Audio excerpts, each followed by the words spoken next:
It's 2021, and just like every previous year, it seems like scammers are just becoming even more prevalent. So I'm going to go over in this video a bunch of different scams that are either brand new that I really have never heard of, or that are becoming at least more prevalent, even if they're not exactly new, so you still need to be on the watch for them this year. So starting off, we have the so-called car wrap scam, and in this one, you'll either see some kind of job posting or maybe even get an email or see an advertisement for something that claims to be able to pay you to just drive your car around. And the idea is that you'll answer this ad and they'll say, yeah, all you have to do is put an advertisement car wrap logo on your car, drive it around like you normally would, and we'll pay you several $100s a week for it. If you accept this, they'll usually send you a check that is a bogus check for a few $1,000s. It will initially cash in the bank before they realize it's fraudulent, but in the meantime, they will tell you, oh, use this money and go to our supplier who's a specialist in car wrap and just give him the money and pay him and he'll handle it. And they'll tell you to do this in some way that's not really reversible, like a wire transfer or a money order,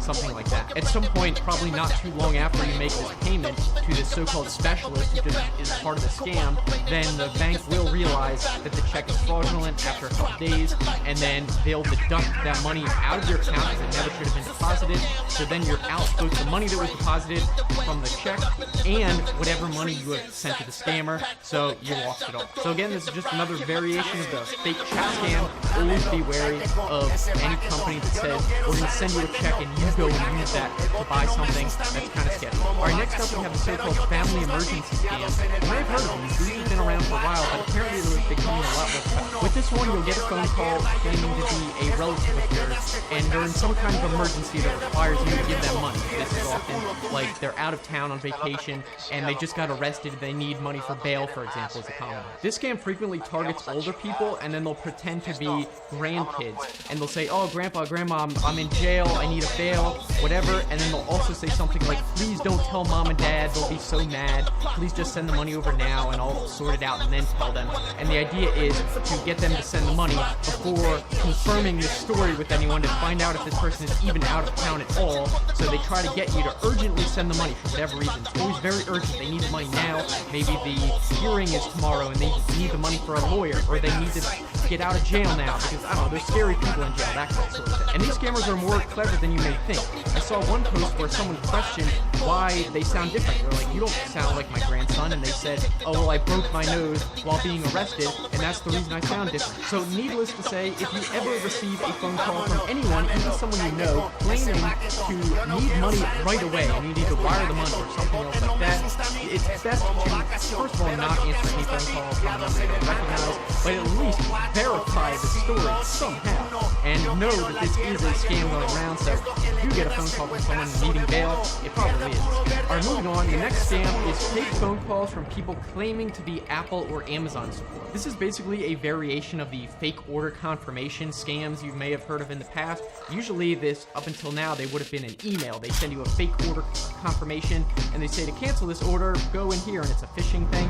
Well, this is different. They actually call you up on the phone and do a robocall, and they may say something like, this is Amazon support, and this is alerting you to an unauthorized purchase of an iPhone for $1,000. Press 1 to talk to customer service to cancel this, and of course, if you pick up and you're like, oh, I didn't order that, you press 1, you talk to a scammer, and then they'll usually ask for your credentials, they'll try to get your bank account number to say, oh, to cancel this, we need your original credit card info, anything like that, but just know that it's a scam. And actually, the FTC does have a couple sample audio clips. I'll play one right now to kind of get an idea of what this might sound like. An unauthorized purchase of an iPhone XR 64GB for $749 is being ordered from your Amazon account. To cancel your order, or to connect with one of our customer support representatives, please press 1 or simply stay on the line. So that's just one example for Amazon, but apparently Apple is another one that scammers are using. They'll call you up, again, with some kind of robocall and say something like, there's unauthorized access to your iCloud account. Again, press 1 or talk to customer service or call this number to access customer service, and then you go and you connect to a scammer. So if you get one of these phone calls, never call the number that they tell you. just, if you're really unsure about it, then go on Amazon or Apple's official website and contact them. The official number listed on the website, not some number that a phone call gives you, because it could be fake. As a side note, if you ever get a robocall from this type of scam or any other, never press any numbers on the phone. Just hang up right away, because if they hear you press the number, then they know now that it's a live working number, and then that may be added to a list, and you'll start getting even more and more spam calls. So it's best to just not answer if you don't recognize it, and hang up immediately when you realize it's a scam. Alright, now the next type of scam is the overpaid utility bill scam. And with this one, you'll get some kind of phone call, usually a robocall, maybe a voicemail. It'll say, hey, you overpaid your latest electricity bill or whatever, and you're eligible for a cash refund. All you have to do is press 1 or call this number to talk to customer service. It might not be a cash refund. They might say, oh, well, confirm it and we'll apply a discount to your next bill, something like that.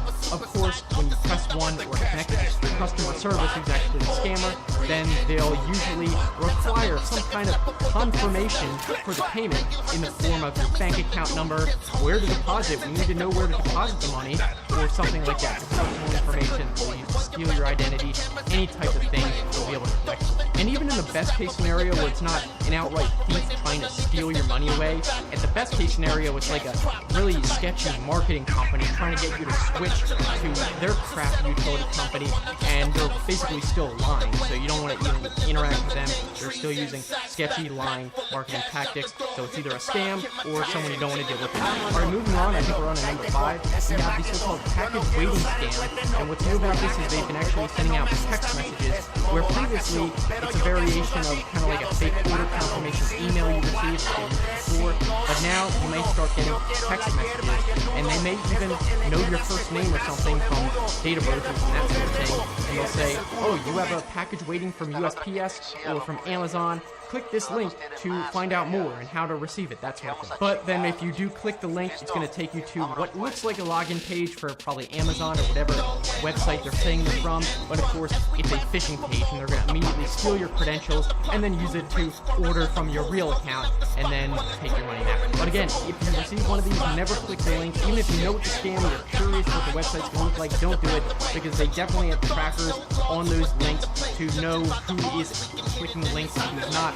and then you're going to start getting even more text message spam because they know you're a working number, so just don't even. Alright, next up we have really a whole category of scams, which are known as income scams, generally. And these have become so much more prevalent in the past year that even the FTC has started a new campaign to spread awareness called Operation Income Illusion, to let people know that these scams are becoming more common. These scams come in all sorts of shapes and sizes. Actually, that car wrap scam we talked about at the beginning was basically a form of this, but usually you'll see some kind of job posting or maybe advertising on social media. You may even get an email, and basically it'll claim, oh, work from home, and you'll make all sorts of lots of money in a short amount of time, and it'll basically be something that's too good to be true. And regardless of the pretext they use to get your attention, they may take your money in any sort of number of ways. They may again do like the fake check scam and say, oh, for this job you're required to go out and buy a printer or something from our supplier. They may say it's an investment opportunity or a business opportunity. Oh, you'll start your own business and you'll be using our proven business method, that sort of thing. And of course, you have to put your money in, but you'll never ever get anything out of it. But usually with these, the common thread is they're going to require you to put in your own money up front somehow, and then of course they'll disappear right after. I said several times, it's like a fake check scam, so they'll kind of hide the fact that you're using your own money, but really you are. Or maybe again, it's like some kind of multi-level marketing thing where you have to buy the product before you sell it. But with all of these, you can just kind of ask yourself, wait a minute, if they're going to say they're going to reimburse me for going out and buy this thing, why don't they just go and buy it themselves? And that's obviously a scam. Alright, up next, the next category of scams are coronavirus relief and stimulus scams. Basically, with the combination of the United States tax season coming up and talk of stimulus bills, there's a lot of opportunities for scammers to take advantage of people and trick them. One common tactic is scammers will contact you in any number of ways, whether it's email, text message, phone call, whatever, and they'll say, hey, you're now eligible, congratulations, to get your stimulus check of $2,000, whatever, and all you need to do to claim it is XYZ, and then they can steal your money or personal information in any number of ways after that. For example, they might say, hey, your coronavirus check is ready, we just need your bank information to deposit it, maybe your bank account number or your bank login, and then of course they'll go in and drain it if they can. Or they may contact you and say, hey, you can receive this coronavirus check, you're gonna have to sign up to even be eligible. You're not signed up yet, and then they give you a link to some website, of course, that is gonna either steal your information and use it to steal your identity, or they might, again, steal your bank login, stuff like that. If you're curious about whether or not you're eligible to get some kind of stimulus or when, it's always best to just stick to official news sources. I think there's plenty of news outlets out there that are official for your local news or national news that will tell you and describe who's eligible. If you have to sign up at all, I don't think you really have to, and you don't have to rely on these sketchy emails that come and you don't know who they're from. All right, now the final type of news scam we're going to talk about are vaccine-related scams. I'm not talking about the vaccine itself being a scam, of course, but the FBI and state and local governments have said that scammers have been using the vaccine as an excuse to lure people in to scam them in any number of ways. And you may come in contact with these scammers in any number of ways. You might see an advertisement on social media. You might get a text message, again, an email, the ones we've talked about. And then if you click the link or respond to the ad, they'll probably, for example, either try to get you to put in a whole bunch of personal information, say, hey, to sign up, to be put on the vaccine list, you have to give us all your information, your social security number, your bank info for payment, anything like that. Or they might say, oh, you need to put in your credit card number to pay the processing fee. Another example I've heard is they may try to say, hey, if you just pay us a fee, we'll get you to the front of the line. You can get the vaccine first. Again, that's a scam. There's no way to pay to get to the front of the line. Now, again, your state or local government may actually have an official way to sign up to get the coronavirus vaccine. So always go, though, to your official state or local government's website and look for information on there about how to do that. Don't be signing up by clicking on links for social media or unsolicited emails you receive, but just be aware that it's a scam, and you kind of just double check if you get an email and double check that it did come from an official source. And again, you can always just go on the official website and don't click any links if you want to be sure. So hopefully now you're better prepared for these scams that I mentioned that are more prevalent now, or you might be able to recognize similar scams like, hey, that sounds a lot like that other scam, might just be a variation of it, and you can be well more prepared going forward. If you guys want to keep watching, I'd recommend watching last year's video about new scams in 2020. Those scams have not stopped, they've not gone away, so you can even be more prepared by watching that. You can go and like that. So thanks so much for watching, guys, and I'll see you in the next one.